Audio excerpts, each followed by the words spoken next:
Nous avons vu ce qu'était un acte humain, un acte pleinement connu et pleinement voulu, pleinement pensé et pleinement voulu par la volonté. Voyons maintenant ce qui fait la moralité d'un acte humain. On entend par moralité le rapport ou la conformité de cet acte à la loi qui le régit. Ce qui fait donc la moralité d'un acte, c'est son rapport à la règle. On dit qu'un trait est droit lorsque le stylo suit la règle. On dit qu'un acte est moral lorsqu'il suit, comme le stylo suit sa règle, lorsqu'il suit la règle, c'est-à-dire ce qui lui est demandé, ce qui lui est imposé. On dit qu'un trait n'est pas droit lorsqu'il ne suit pas la règle. On dit qu'un acte est immoral lorsqu'il n'est pas conforme à la règle qui le régit. Voilà donc ce que c'est que la moralité. C'est un rapport entre l'acte posé et la règle imposée. C'est un acte moral, ou un acte immoral lorsqu'il n'y a pas ce rapport ou qu'il n'y a pas cette conformité.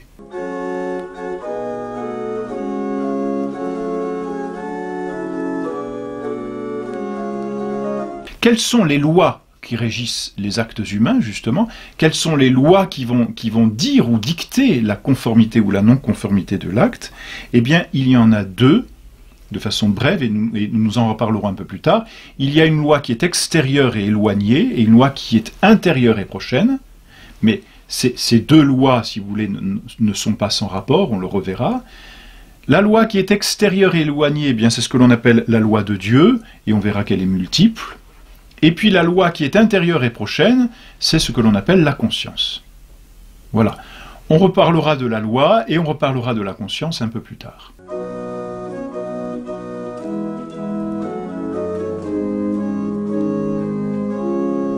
Maintenant, intéressons-nous plus exactement à ce qui définit la moralité de l'acte humain, non pas du côté de la loi, mais du côté de l'acte lui-même. C'est-à-dire, qu'est-ce qui, dans l'acte, va permettre de juger s'il est moral ou s'il n'est pas moral, c'est-à-dire immoral, s'il est bon ou s'il est mauvais? Il y a trois sources de la moralité. La première source se trouve du côté de l'acte lui-même, et c'est l'objet, la définition de l'acte. La deuxième source se trouve toujours du côté de l'acte lui-même, et ce sont ce que l'on appelle les circonstances de l'acte. Et la troisième source se trouve du côté de l'homme, et c'est ce que l'on appelle l'intention ou la fin de l'acte, le ce pourquoi l'acte a été posé. Alors, du côté de l'objet d'un acte, en fait, c'est la nature même de l'acte. Qu'est-ce que c'est que l'acte que j'ai posé? Donc, en fait, c'est ce que je fais. Mais ça, c'est la première chose qui va définir la moralité d'un acte humain. Car il y a des actes qui sont naturellement, par nature, c'est cela que l'on veut dire, bons, et des actes qui sont, par nature, mauvais. Et donc, c'est la première source de moralité. Par exemple, adorer Dieu, c'est un acte bon, dans sa nature. C'est-à-dire la définition de cet acte, c'est déjà quelque chose de bon. Voyez ? Respecter ses parents, c'est un acte bon, car l'enfant doit respecter ses parents. Voler, c'est un acte mauvais, par nature. Mentir, c'est un acte mauvais, par nature. C'est cela ce que l'on appelle l'objet d'un acte. C'est finalement le qu'est-ce que c'est que l'acte que j'ai posé. Mentir, voler. Alors voilà, ça c'est la première source de moralité.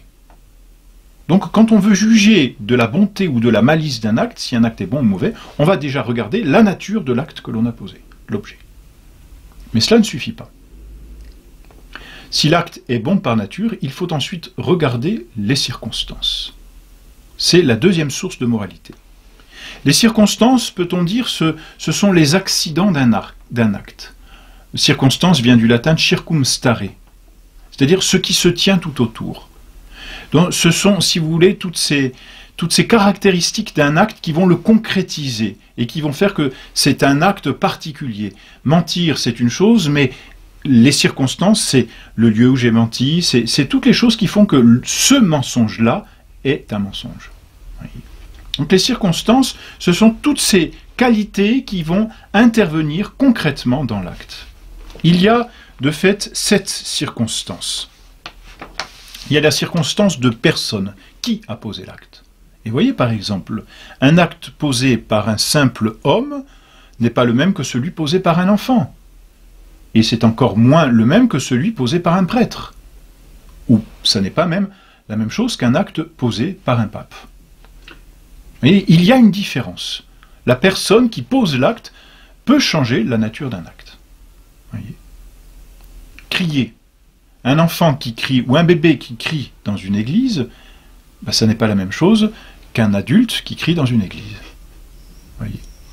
La personne ici peut changer la nature de l'acte. Un pape qui embrasse le Coran n'est pas la même chose qu'un simple homme, un laïc ou un civil, qui embrasse le Coran. Dans un cas, c'est plus grave parce qu'il s'agit du pape, de celui qui doit montrer le bon exemple. Donc la personne, voyez-vous, qui fait l'action, c'est cela, peut changer la nature d'un acte. C'est une circonstance. La personne qui est liée par un vœu aussi, une personne consacrée, liée par un vœu. La désobéissance, par exemple, d'un religieux est bien plus grave que la désobéissance d'un enfant. Parce que dans le cas du religieux, il y a un vœu qui lie le religieux à son supérieur. Pour deuxième circonstance, c'est la quantité ou la qualité de la chose. Par exemple, voler. Bon, voler c'est un acte mauvais, d'accord? Mais circonstance, voler 10 centimes ou voler 500 €. Il y a là une circonstance qui va changer, et même aggraver, dans un cas, la nature de l'acte. Prier, c'est bien, c'est un acte bon. Prier quelques secondes ou prier une demi-heure va changer la nature de l'acte. Voilà, deuxième circonstance. Troisième circonstance, le lieu. Parler, c'est une chose indifférente. Parler dans une église, c'est autre chose. Voler, c'est une mauvaise chose. Voler dans une église, c'est encore plus mauvais. Prier, c'est une bonne chose. Prier devant le Saint-Sacrement, c'est encore mieux. Le lieu peut changer la chose. Les moyens employés aussi peuvent changer la nature d'un acte. On peut prendre de mauvais moyens pour poser une bonne action. Eh bien, la bonne action sera entachée. La manière dont les choses sont faites, par malice, par faiblesse aussi, par ignorance, par crainte, peuvent changer. C'est une circonstance qui peut changer la nature de l'acte. Le temps aussi. Un dimanche, un jour de jeûne, manger de la viande un jour de jeûne. Manger de la viande, c'est un acte indifférent ou bon. Manger de la viande un jour de jeûne et d'abstinence, cela devient un acte mauvais. Donc le temps peut changer la nature, voyez, de l'acte. Donc on ne considère plus l'objet lui-même, mais les circonstances qui sont autour de l'objet. Et enfin la fin, mais c'est la troisième source de moralité qu'il nous faut voir, la fin d'un acte, c'est-à-dire l'intention, c'est ce pourquoi une chose est faite. L'intention avec laquelle l'acte est posé. L'intention peut changer la nature d'un acte. Par exemple, celui qui fait l'aumône. Il donne une pièce à un pauvre et il soulage la misère d'un pauvre. S'il le fait par charité, c'est son intention. Par pitié, c'est son intention. L'acte est bon. S'il le fait par vaine gloire, pour qu'on le voie et qu'on dise du bien de lui, l'acte est vicié. Il le fait par orgueil. L'intention donc que se propose celui qui pose l'action peut changer la nature de l'acte, tout simplement. Boire un verre d'alcool, ça n'est pas un mal.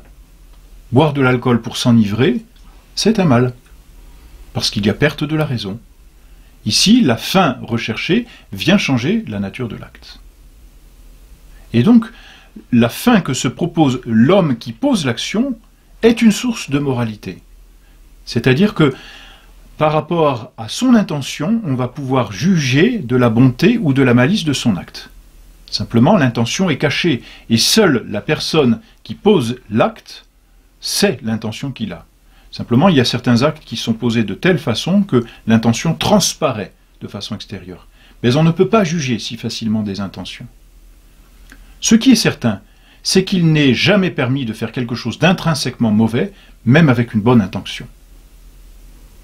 Il suffit pour que l'acte soit mauvais que ou l'objet, ou les circonstances, ou la fin soient mauvaises. Voler avec une bonne intention, ça reste un objet mauvais. Mentir avec une bonne intention, ça reste un objet mauvais. donc c'est un mal. Vous voyez, l'une des trois sources étant mauvaise, eh bien l'acte est mauvais. Pour que l'acte soit bon, il faut que l'objet et que les circonstances et que la fin que se propose celui qui pose l'acte soit bonne.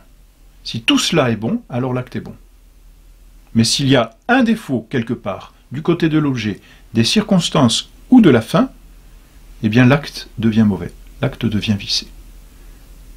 Donc, voir un acte mauvais posé, on ne peut pas dire il l'a fait de bonne intention, ça suffit à rendre son acte bon. Non, l'intention ne suffit pas.